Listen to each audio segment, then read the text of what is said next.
नमस्कार दोस्तों, welcome to Master Plus Education. Myself Ravindra Jangid. And आज के इस वीडियो में हम बात करने वाले हैं कि 2 महीने की तैयारी से हम सिलेक्शन कैसे ले सकते हैं। बहुत सारे बच्चों के फोन आए, बहुत सारे बच्चों के मैसेजेस आए कि सर जो बच्चे 6-6 महीने से तैयारी कर रहे हैं हम उनको कैसे बीट करें। तो मैं आपको बताऊंगा कि कैसे 2 महीने की तैयारी से भी आप वो प्रिपरेशन कर सकते हैं जो ऑलरेडी बच्चे पहले भी कर रहे थे। और ये वीडियो उनके लिए भी इंपॉर्टेंट है जो 6 महीने की तैयारी कर रहे हैं पर उतने अच्छे से उनके स्कोर नहीं हो रहे थे। चलिए एक एक करके बात करेंगे, पर सबसे इंपॉर्टेंट यह है कि सेफ स्कोर कितना होना चाहिए, है ना।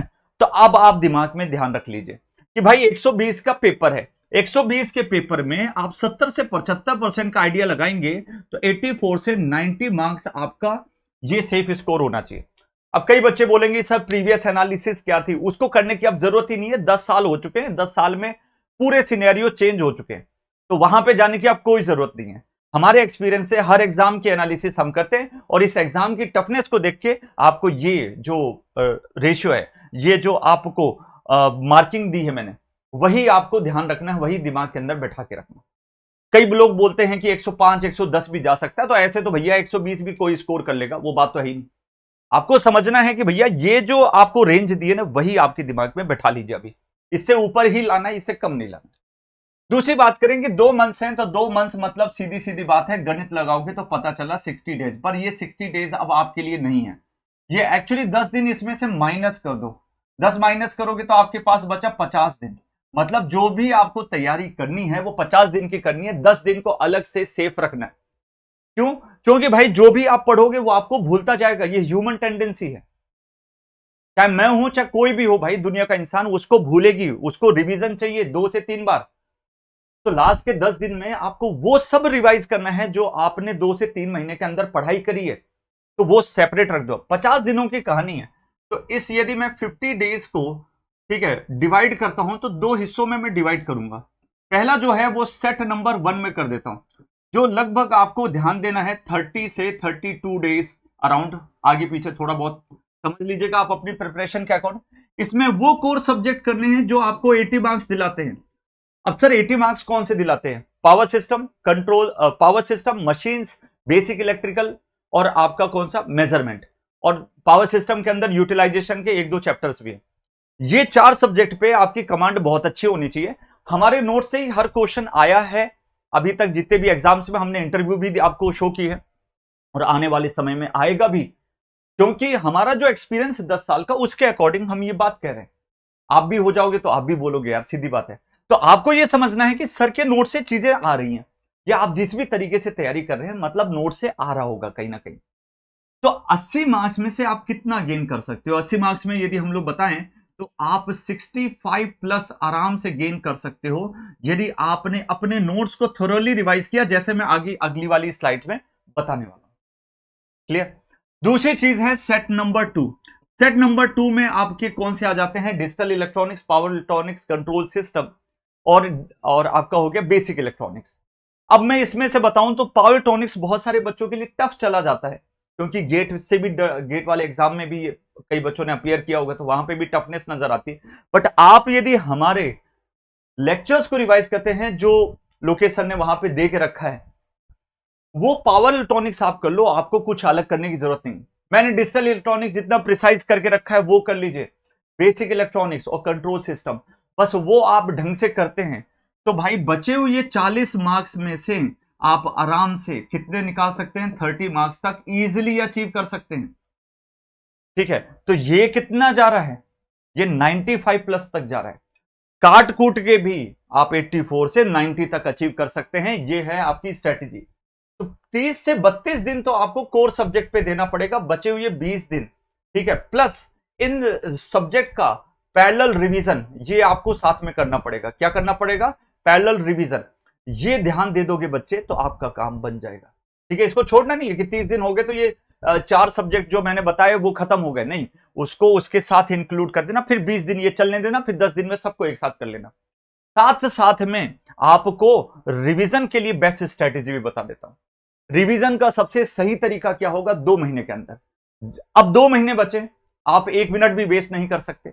जब भी आप किसी सब्जेक्ट को पढ़ेंगे उसका चैप्टर खत्म होते ही आपको उसको एक सिंपल व्हाइट पेज लेना है, सिंपल व्हाइट पेज, उसको दो पार्ट्स में ऐसे मोड़ लो, ठीक है, एक पेज लेके उसको दो पार्ट से मोड़ लिया और उसमें केवल इंपॉर्टेंट पॉइंट लिखना है और उसके फॉर्मूले लिखने हैं।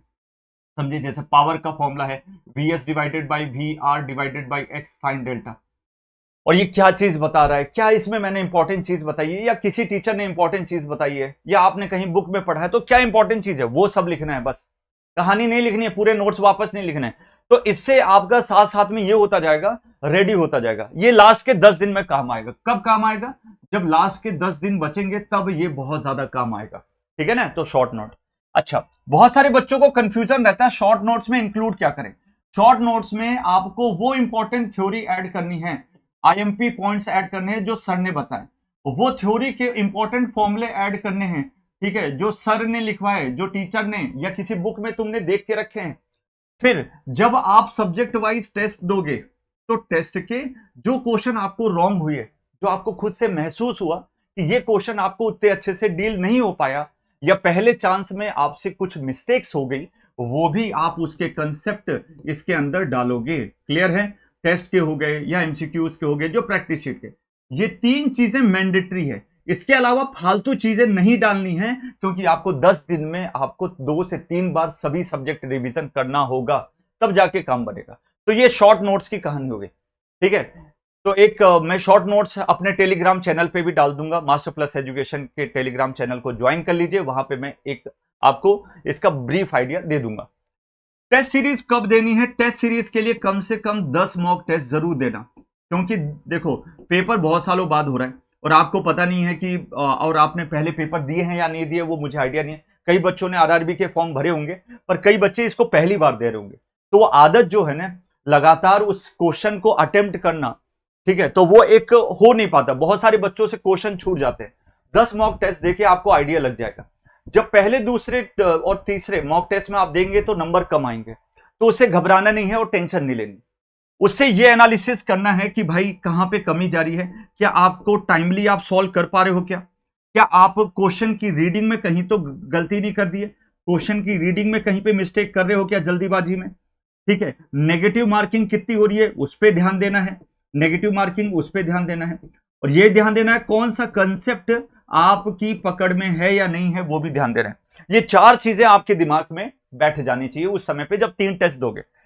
जैसे ही चौथे टेस्ट से आप शुरू हो जाओगे ना, 4, 5 और ठीक है 6, ये 3 टेस्ट और लगातार देने, तब ये सेम एनालिसिस वापस करनी है आपको। देखना है कि क्या मेरा कुछ इंप्रूवमेंट हुआ पहले के कंपैरिजन में। By chance on an average यदि आपके ठीक है 60 से 70 मार्क्स आ रहे हैं, क्या इस मार्क्स के कंपैरिजन में आपके 80 मार्क्स तक अचीव हो रहे हैं या नहीं हो रहे? नहीं हो रहे तो सेम एनालिसिस वापस इसमें करनी है, और रिमेनिंग आपके कितने बचे? 7, 8, ठीक है। ये आपको फिर से आप देखना क्या नंबर बढ़े या नहीं बढ़े।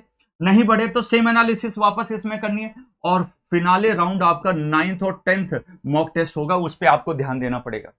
और इन सभी टेस्ट में आने वाले जो भी इंपॉर्टेंट क्वेश्चंस या कंसेप्ट हैं, वो अपने पर्टिकुलर शॉर्ट नोट्स में या फिर किसी अलग पेज बना लो, वहां पे आप जरूर लिखेंगे। सब नहीं लिखने रहते कि 120 के क्वेश्चन 120 आप छाप ले रहे हो, बस वो पॉइंट जरूर लिखना जो आपको एग्जाम के लिए आपको लग रहा है जरूरी है या आपको बार बार भूल रहे हैं, ठीक है। ये स्ट्रैटेजी यदि फॉलो करोगे कंटिन्यूअस वे में, देख लेना पक्का आपका इंप्रूवमेंट होगा। आप उनको भी बीट कर सकते हो जो 6-6 महीने से तैयारी कर रहे हैं और उनकी गड़बड़ चल रही पढ़ाई, आधी अधूरी पढ़ाई चल रही है जिनकी, ठीक है, आप उनको आराम से बीट कर दोगे।